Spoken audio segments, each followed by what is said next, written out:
EV Battery Health 101. My name is George and welcome to Go Green Hub, where we discuss all things green, environmental, including electric vehicles and everything else that might be cool and interesting that has to do with the environment. So just as a reminder, we've got a free giveaway, and if you leave a comment down below and say, hey, I want the free thing, we would love to hear from you and we'll enter you in our drawing. So let's get started here. Talking about your battery health for your EV. Now, your EV, it's only going to be new once, and as time goes by, it's going to get charged and uncharged, discharged, and all these cycles that are going to be adding up, and eventually, obviously, your battery won't be new anymore. It's going to be used. Kind of like me, when I was younger, I could do anything. I had all the energy in the world, and now look at me. Just time takes in the charging and discharging, they take the life out of things. And that's just the way it is. So what can you do as far as your EV to, minimize the amount of wear and tear on your EV? The first thing you can do is charging your EV slow. And this is true with all batteries. The slower you can charge it, the better it's going to be. And really, you don't want to be doing the super fast charge whenever, you don't want to get in a habit of doing that. I'll probably repeat myself here, but the fast charging, it's like eating fast food where you're just cramming that stuff down. It's got so many calories in it. Okay, it's good for a little bit, but if you were to do that every meal, every day, every week, how would that feel? Ugh.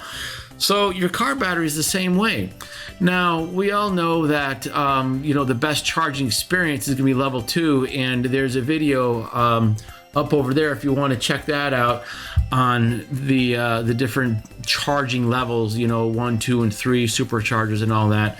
But you want to avoid the superchargers if you can. And the really slow charging, that 110 volt level 1, that's the free thing you get when you get your car. That's okay, but you only get 3 to 5 miles maybe per hour of charge, and that's really impractical. That's just the way that is. However, if you can charge your battery consistently, your battery is just going to love you. Short story here is my wife bought a laptop years and years ago, and I had always thought keep it charged, keep it plugged in all the time when you can, so it's got a full charge, and keep it full. And she would always unplug it, leave the charger sitting right next to it on the table, but it would be unplugged and it would be discharging, and the thing would get down to like the yellow and red bar where it's like, why don't you charge it? Man. Anyways, hope she doesn't see this. I learned that these batteries, here, check this out. This website here, popsci.com, over here it says, there's nothing dangerous about keeping your phone charged overnight, and modern phones and laptops include mechanisms for minimizing the strain on the battery if your device is plugged in all the time.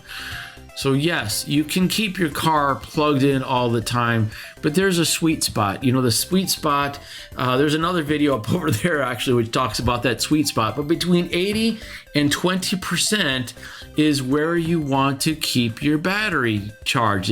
It just works best. It's not empty and it's not completely full. Now, how do we do that? Chargers have gotten smarter lately, and if we want to keep the thing, we're driving our car and we can see when it's getting to be about 20%. And I'm going to assume that you've got experience driving your car and charging it, and you're not that new. But if you are new, listen here to the experienced people. You charge it in when it gets low at about 20%. You charge it overnight. Okay, and then it might charge up to 100%. But if you know when 80% is coming, or you can program that on your thing, hey, cut it off right about then. Now, these chargers, again, they've gotten smart. The batteries have gotten smart. So it's going to learn on your habits. If you drive your car and you plug it in a couple times a week when it's about 20 or 30%, and you're able to let it charge for a long period of time, 10 hours, the charger and the battery will adjust to your charging habits, and it will like you more for that. If you keep on changing up the diet of your battery, fast food one day, broccoli the next, it's going to be a big roller coaster for it. Do the best you can to be consistent. Back to the fast chargers. Fast chargers, now sometimes you're going to need that, and you're going to be glad that you have that when you're going on long trips and you need to plug in order to get to the rest of the way. You're going to want to take full advantage of that fast charger, maybe even up to 100%. I think that you will need to learn how your vehicle accepts charges and how your driving habits and how far you can go. Of course, all that is on your screen, on your car, and on your apps, on how many miles you can get out of it. Check out this guy here from Chicago. He is an Uber driver. This is from NBC News. But this winter, growing frustrations for drivers stuck waiting at charging stations. But you still have to wait for those other cars to get through charging, to even get to the charger. Uber driver Marcus Campbell says he spent hours this week charging his car after freezing temperatures swept across Chicago. I'm not making no money, and time is money. The problem? The cars run on lithium batteries, which can take longer to charge in cold temperatures. You may even need to charge more often. According to AAA, the average electric vehicle's driving range decreases by 41% when the temperature outside dips to 20 degrees and when the car's heater or AC is on. How about that, huh? Yeah. Hey, if you've ever been in the Midwest or anywhere where it's cold, you know that when you run your heater, you need to have that heat. And in electric cars, heaters is one of the things that's going to kill it. By running that heater in your electric car, it's going to drain your battery so fast.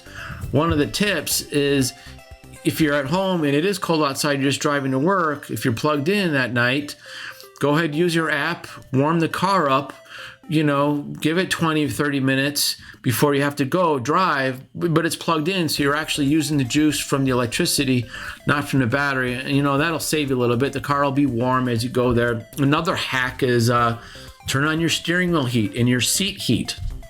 And you're going to need your defroster, of course, but you may not need the hot air blowing on you if your seat's nice and toasty and your steering wheel's nice and toasty. Your battery health 101, some things you can do to extend the life of it and make it last a little bit longer while you're driving it, even in frigid temperatures.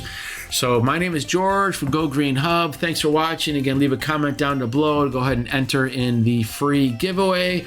Stan and I love comments, and if you have anything you'd like to add, anything you'd like to take away, please let us know, and we got your back. Thank you, and have a fantastic day. Don't forget, we have a surprise for you. Yay, surprise! Hey out there, we would like to give away one of these coffee cups or a Go Green Hub water bottle. Anyway, we're going to give away one, so let us know if you're interested. Give us a comment, and we will draw for one free coffee cup or Go Green Hub water bottle. Yes, the Go Green Hub is the go-to source for all things of sustainable energy and transportation.